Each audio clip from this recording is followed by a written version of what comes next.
I dreamed of rain, and the rains came, and peace spread over the land. I dreamed of rain, and the rains came, soft and easy, sweet and clear. I dreamed of rain, and the rains came, and peace spread over the land. I dreamed of rain, and the rains came, and peace spread over the land. I dreamed of rain, and the rains came.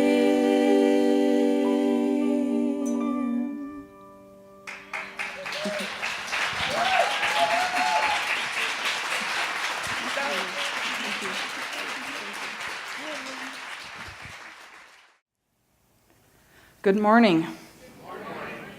And I can honestly say that this morning. That is a great pleasure to be here and to be of service as your Sunday speaker. But I must admit, that wasn't my first reaction. A couple of months ago, when Myrna called me to first ask me to speak today, she told me the theme was for November was freedom from fear and error thinking. I went, yeah, I can get behind that. And the theme for this week was fear and punishment. Less impressed. Even after I read Ernest Holmes' take on that, it still wasn't striking a chord with me.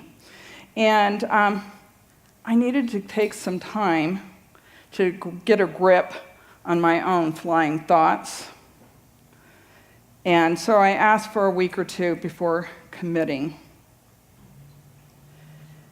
My mind was in a not-so-pretty neighborhood of fear, doubt, and confusion.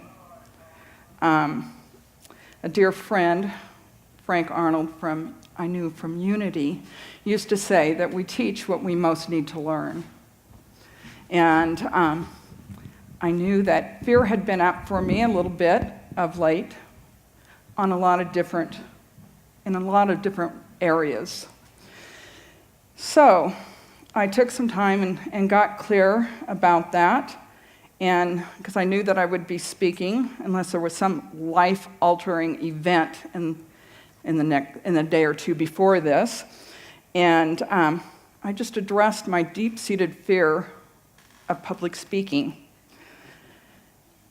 That was the first hurdle.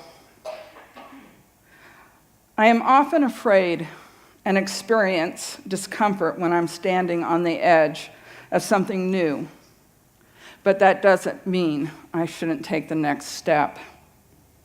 It always takes me to a new and higher plane of understanding, compassion for others, and just growth, that growth word.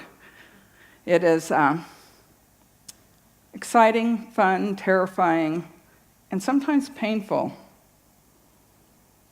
I finally realized in this process that I didn't have to be anyone else, which is good. I'm really good at being me, but I'm not good at being Kurt or Myrna or Rob or any of the other wonderful speakers we've had.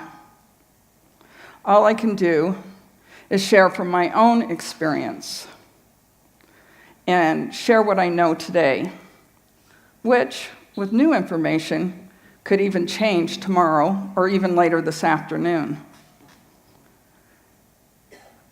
I have usually more questions than I have answers, and I had to get okay with that. Once I got through the general affairs, I realized I needed to change the talk title to Fear, Contagion, Tool, or Gift. Because these themes have been up for me in different ways, in different areas at different times in the last few years. Lately, I've been feeling as if fear and rage is running rampant in general, and have been looking at how my own fears, uncertainties, anxieties are getting in the way of me stepping forward in my life. As I started rolling this theme around in my little mind, I decided to look up the definitions of fear and contagion to be sure that they meant what I was thinking and feeling. Fear, an unpleasant, often strong emotion caused by anticipation or awareness of danger. So you don't even have to have actual danger. You can just be anticipating it. Reason for alarm, danger, to be afraid of, expect with alarm, fear the worst. I don't know about you, but at 3 a.m, I often am fearing the worst, which often, by the way, doesn't even come to pass. Contagion, the transmission of a disease by direct or indirect contact. Contagious influence, quality or nature. Corrupting influence or contact. Rapid communication of an influence, such as a doctrine or emotional state. An influence that spreads rapidly. Then I got quiet, and I checked in with the one mind, or spirit, to see where I should start. And I began to remember when I first became aware of the contagion of fear. A friend first brought me to this center in about 2001, but not being somebody just to jump in. It took me about a year before I came back. But when I did, I jumped in full force. And I was loving what I was learning. Reverend Donald Graves was our minister at the time. And every talk challenged my beliefs, my thoughts, and brought up plenty of fear. So he was offering a foundations class, and I decided, why not? Might as well dive in. So I joined the class.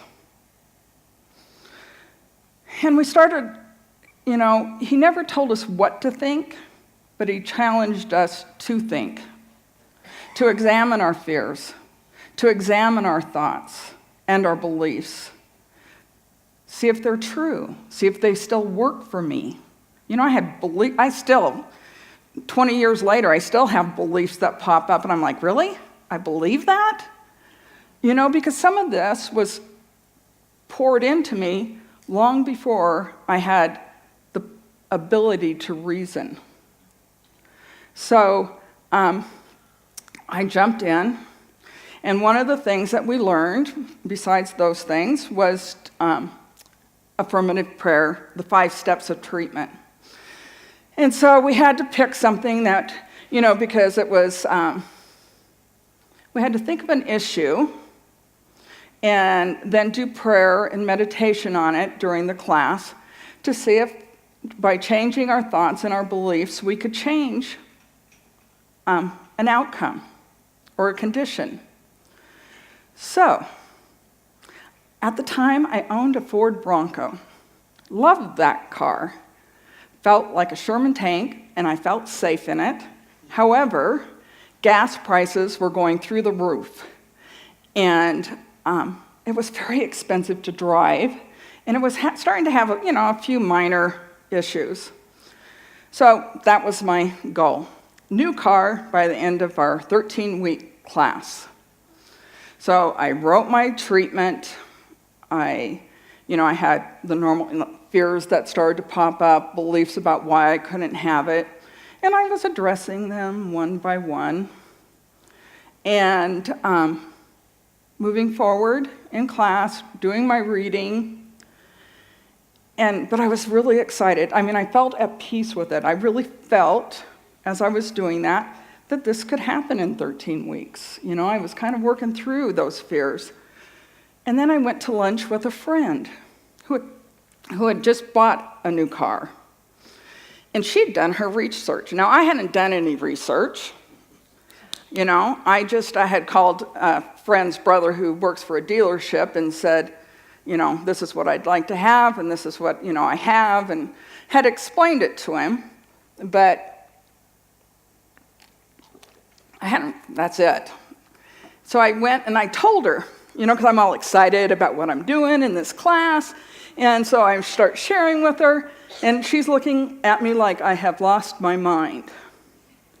And this is what happens sometimes when you talk about this philosophy outside of these walls, because people just don't get it at times. And so she started to explain to me why what I wanted was never going to happen. And she had some good reasons. And for one thing, I still owed money on that vehicle that I owned, and I was kind of upside down in it because nobody wanted a tank anymore because gas prices were going up. And I didn't want a real old car. I didn't say I wanted a new car, but I wanted something, in the last year or two, 2 or 3 years. And I didn't really think much about it. We had lunch, we had this conversation. I went home. The next morning, I woke up in terror. Absolute fear. What am I, insane?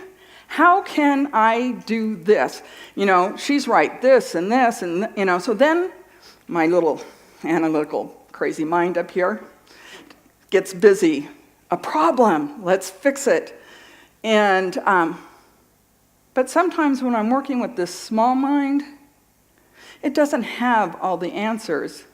It can only go from what I know to be true. And what I know is such a tiny bit in the infinite knowingness of the universe.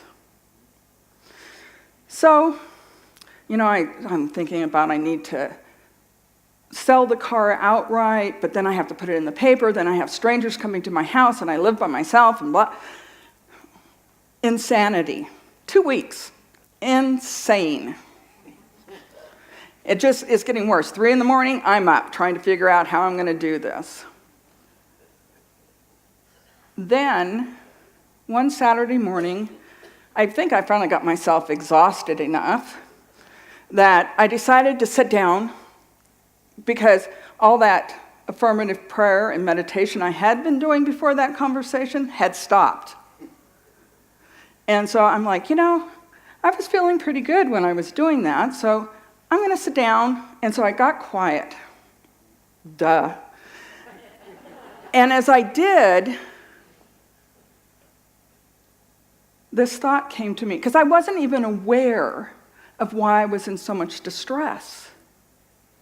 And the thought came to me during that meditation, what happened? Where did this come from? And I was like, oh my God. I took what I learned from this person and just embodied it and started running with it. And it's not about her. She was just sharing what she knew to share. She was sharing out of love and concern for me. The problem lied here, because she tapped into those other fears of not enoughness, of not knowing enough, of not having enough, of whatever. She tapped into that, and I hooked onto that contagion like nothing you've ever seen. So I'm sitting there, and I had that realization, and I wanted to be angry with her, but like I said, it came home to rest, because I was also learning in that class that the only thing that makes a difference is my thoughts, my beliefs, and stepping out of my own way. So, back to square one.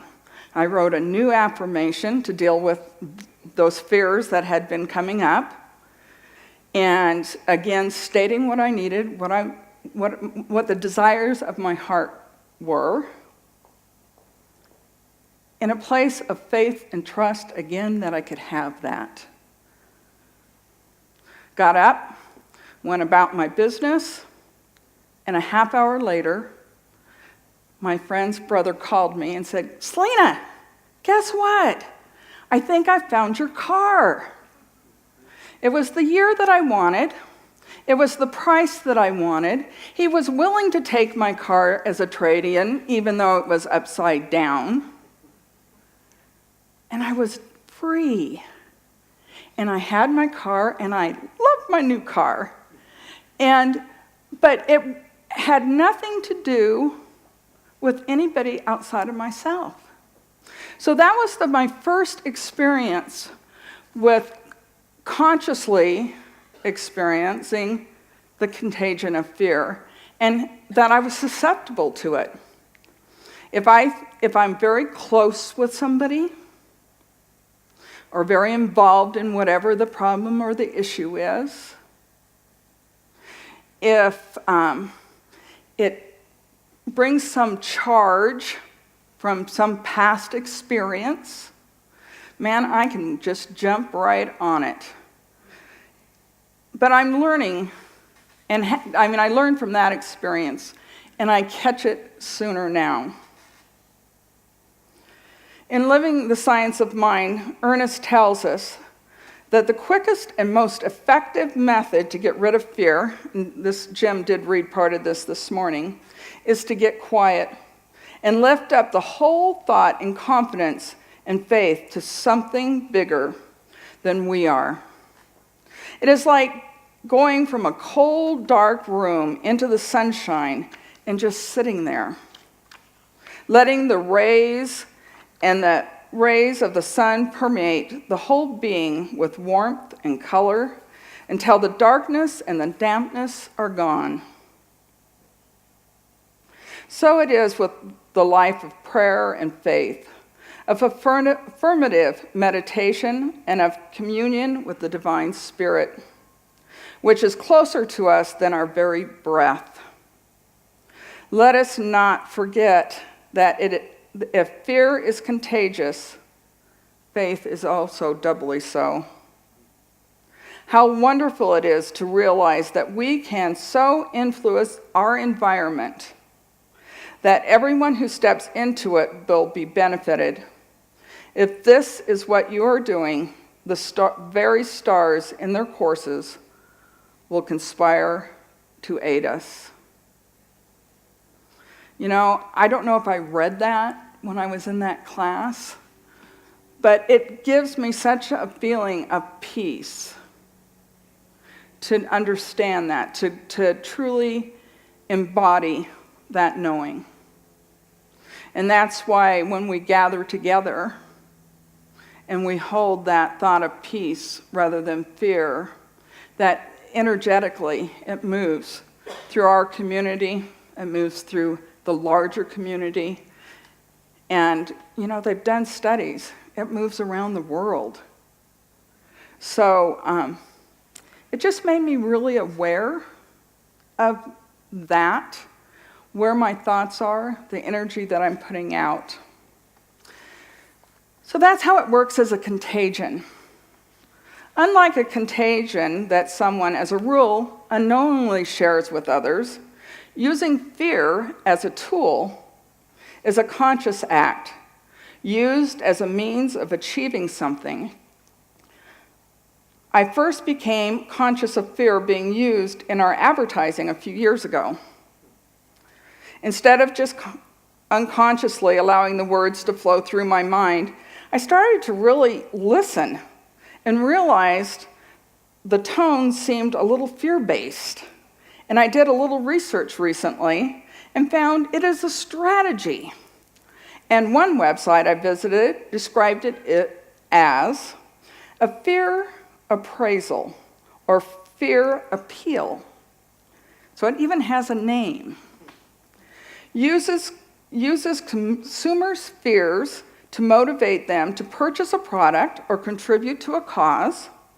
The consumer appraises the product in light of their fear of the consequences of not buying. For example, an ad campaign may appeal to people's fear of body odor to convince them to buy deodorant. Consumers who are afraid of sweat stains or odor are more likely to respond and buy deodorant. And so at first I was like, even though I had this awareness that that's how it was being used, I just avoided commercials, ads, because I'm like,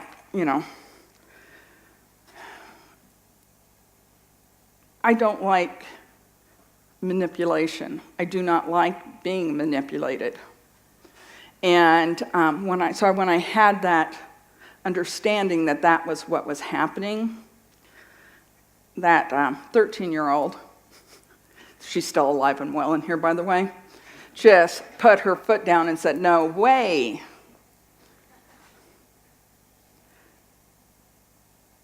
Now, I am seeing fear being used every day in a multitude of ways by a diverse array of individuals and organizations. It seems to have become the norm. It is not to say there aren't reasons for concern or that I shouldn't stay informed.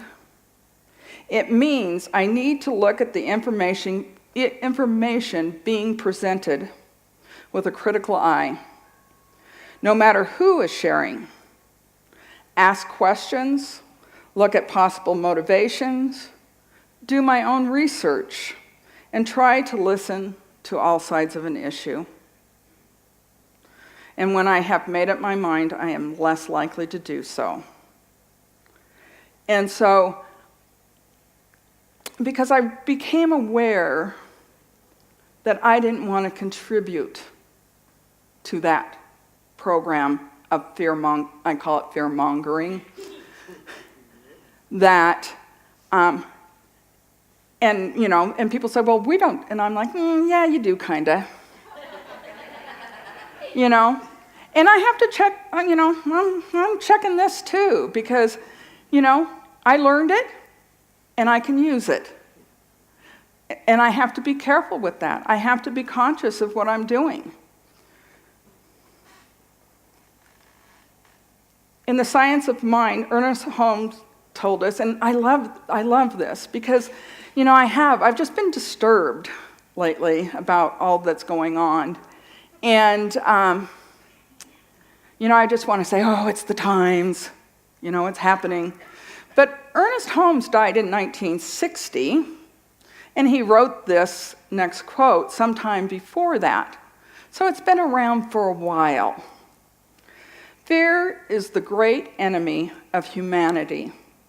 It is impossible for a person to do their best if they are filled with anxiety. We are speaking about morbid fear, the type of fear that devitalizes us mentally, emotionally, and physically. Unless we do live without fear today, we shall dread tomorrow.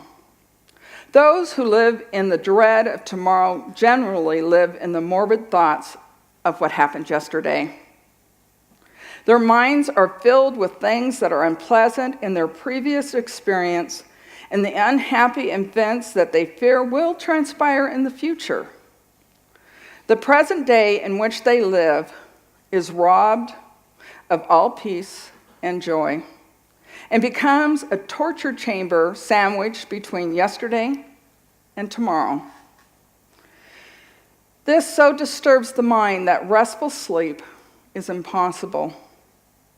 Such people seldom rise in the morning filled with buoyant hope, joyful expectation, and the natural enthusiasm and zest for living which we all need if we are to get the most out of life. And I have to plead guilty.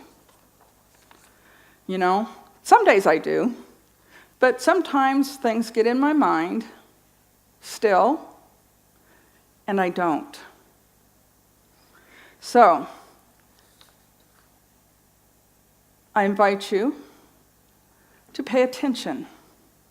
When something pops up, is this something I really believe? Where did this come from? And the reason that I invite you to do that is for the last piece of this talk, the gift of fear. You're like, really? Didn't you just say we weren't supposed to be in fear? I'm talking about, because I've talked about the fear that we just generate in ourselves from past events, or sometimes stuff that's happening, the contagion that we catch from others, their fears and concerns and anxieties, or the actual tool that's used as a manipulation to stir up fear and anxiety. The gift of fear is a little different. Years ago, I read a great book. It's called The Gift of Fear. And this gentleman wrote this book. He was working with people that had been victimized in various ways, and to help them regain their power. And see what happens. One of the issues with all this fear and unknown anxiety that we're stewing in is that we lose that innate, because this is a gift, to endow with some power, quality, or attribute, a natural ability that somebody appears to have been born with. And we were all born with that natural gift of fear. It's a natural thing. It's part of that fight or fight, anyway, you know what I mean, response. When we are really in danger, when there is really danger that we need to be aware of. So it serves a purpose. That is its purpose.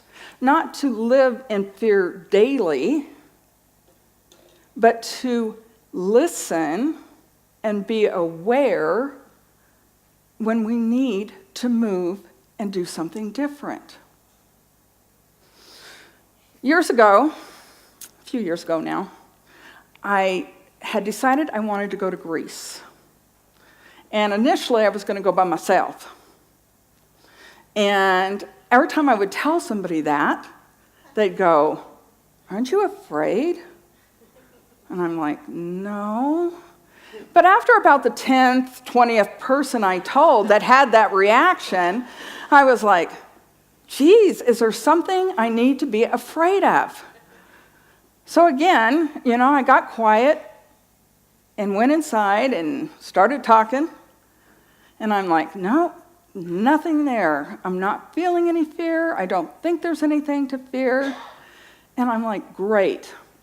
If there's something that comes up, I want the awareness that I need to move and do something different while I still can.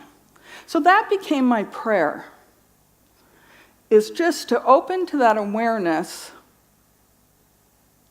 of when to do that. And I had had some minor experiences with that, never anything directly related to me, where it was a visceral reaction that I knew there was imminent danger. And it was true. So I had learned to trust that a little bit. So my dear friend Mary Cordell and I went to Greece. And we went to Athens first. And the next morning, we were leaving our hotel, and it was not the best area. Well, who knows, it was a foreign country. Maybe it was a great area for all I know. But, I had it in my mind it wasn't the best area. And we were going to be leaving our hotel room at 5 a.m, still dark. And we had to make our way to the subway to go to the dock area to catch our little launch that was going to take us to the island of Santorini.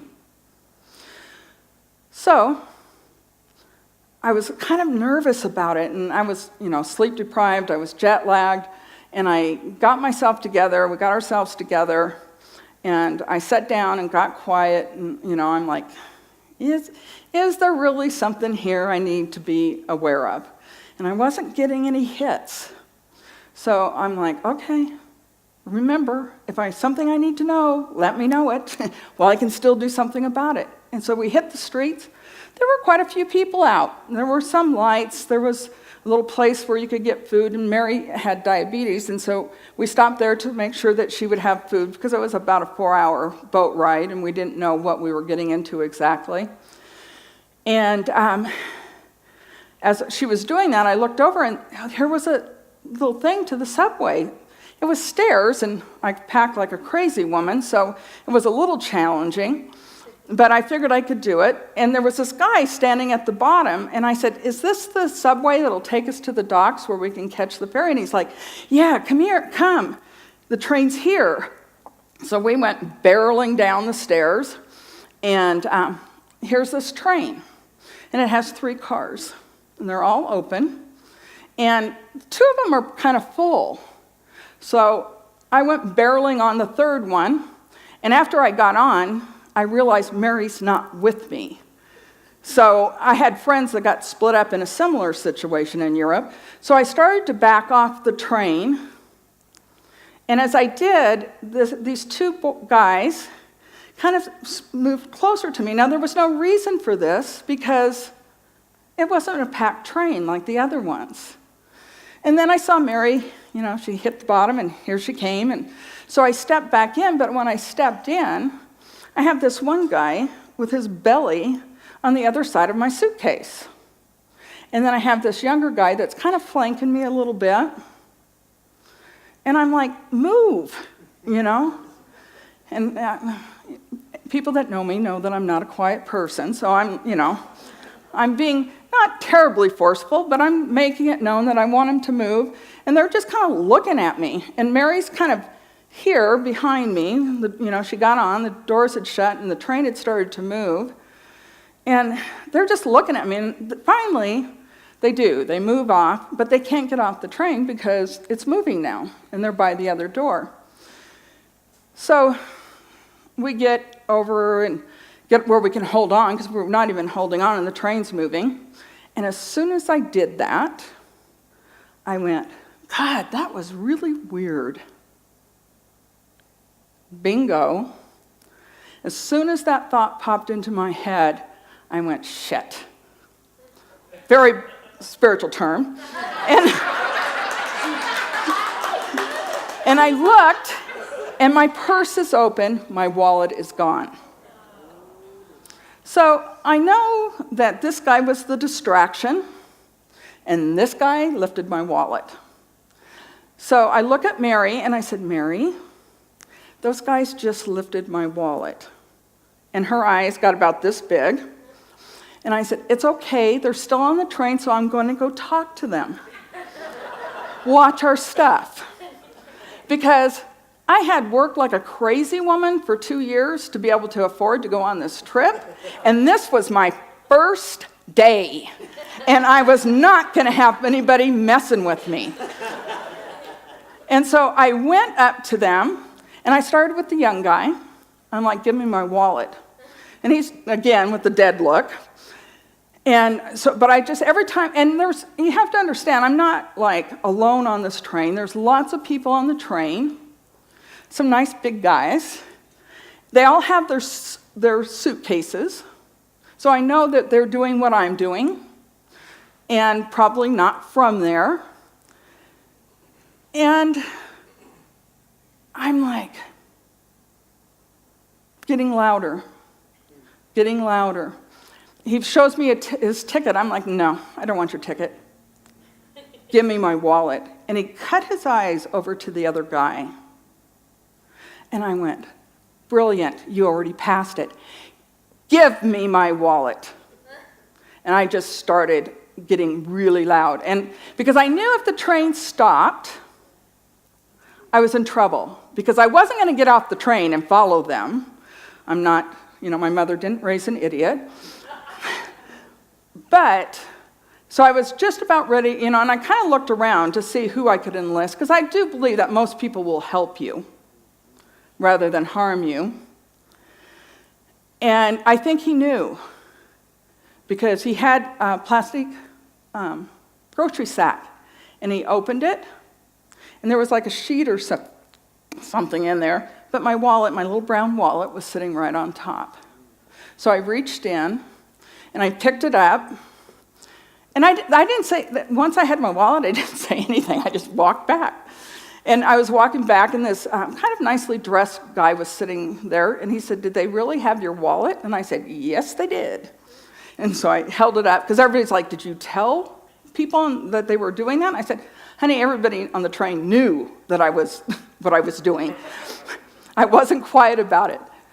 So what that did is, once again, it confirmed for me that instinctual knowing that we all have if we're listening. And this is why we want to clear our minds of those unwanted fears. Those fears, number one, that we may not even be able to do anything about, right? It's a waste of energy. If it's something you can move and you can handle, yay. But if it's not, I just feel that it really gets in our way of knowing, of understanding, of being able to speak up when it's necessary. So I kind of said this before. The next time you find fear appearing in your thoughts, before passing it to another, I invite you to identify the source. Check in to see if there is something more you need to know. And ask what is yours to do. If you find yourself experiencing a visceral reaction to a situation, do not dismiss it. Ask what you need to do. You may need to remove yourself or disengage. It's two different things. Be aware. And if we move with that awareness, we can move without fear. Once I had that experience, everybody's like, "Weren't you terrified?" After that, I'm like, no. Because I knew that this thing had happened, and I had the intuitive hit that it did. And the rest of the 2.5 weeks I was there, I enjoyed it. I was all over the island, sometimes with Mary, sometimes by myself, sometimes at night, sometimes. I just enjoyed it because I trusted that if I needed to know something and I wasn't walking in fear, that I would hear it, I would know it, and it would be in time for me to do something about it. Thank you.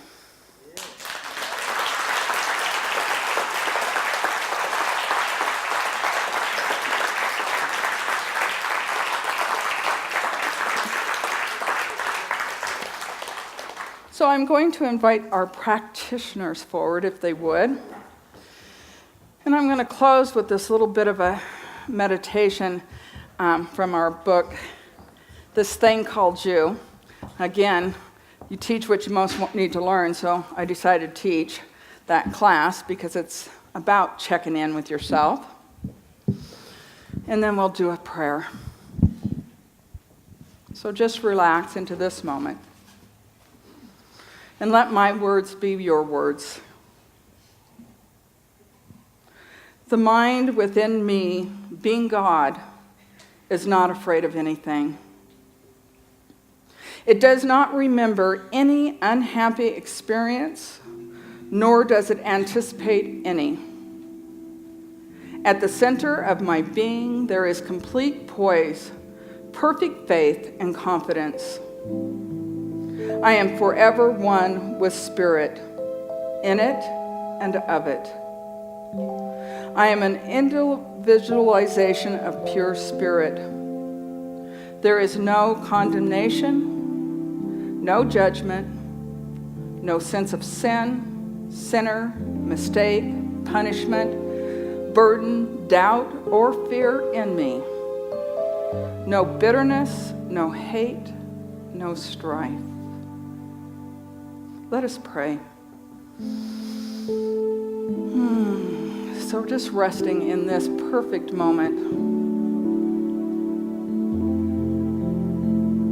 I recognize that one presence and that one power that moves in and through all of life. There is no corner in this universe that it is not present. Expressing as absolute divine right action, love, joy, compassion, strength, and intelligence. And knowing this truth of that one presence, that one power, I know that that same presence and power resides and expresses in and through me today, and each of you every day. We are the expression of the one.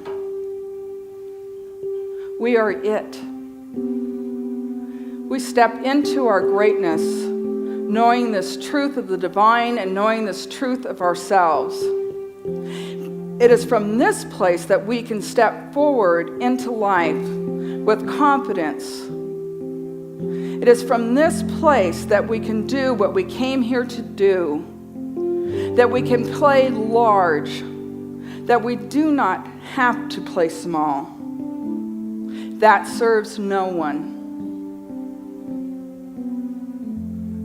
So open your mind to that truth of who you are. Allow those dreams Diane sung about this morning to flourish. Quiet those fears. Listen to the fear that moves us in our highest interest. That God-given gift of fear. I'm grateful for this time together. I'm grateful for all the music and everyone that makes this day possible. I simply release this word. It's spoken, therefore it's done. As together we say, and so it is.